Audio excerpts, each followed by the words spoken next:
Ang palayain ko na siguro ang isa sa pinakamahirap na desisyon na gagawin ko.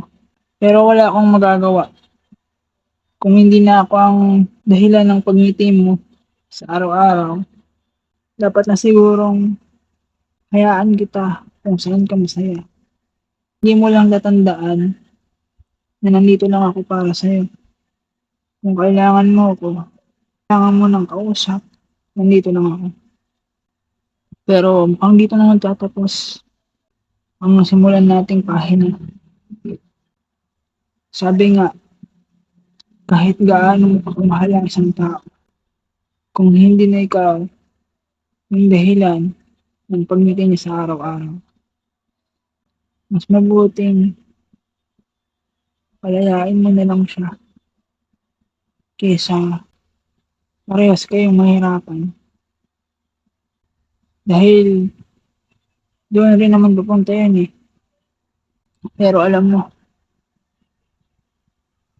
mamimiss kita. Mamimiss ko yung mga araw na kasama kita. Sa akin ka pa masaya. So, paano? Hanggang dito na lang. Good luck sa bagong pahinga ng buhay mo. Sa bagong ito, nagiging napaka manibago nito. Pero,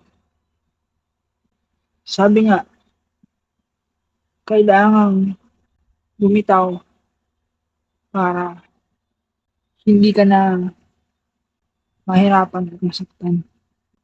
Paano? Hanggang dito na lang. Magpapaalam na ako. Gusto ko lang sabihin na mag-iingat ka palagi. Ingatan mo yung sarili mo. Kasi hindi na ako yung kasama mo. Wala nang magpaprotekta sa'yo. Kagaya ng pagpaprotekta na ginawa ko. Kaya kung sino man yung susunod mong mamahalin,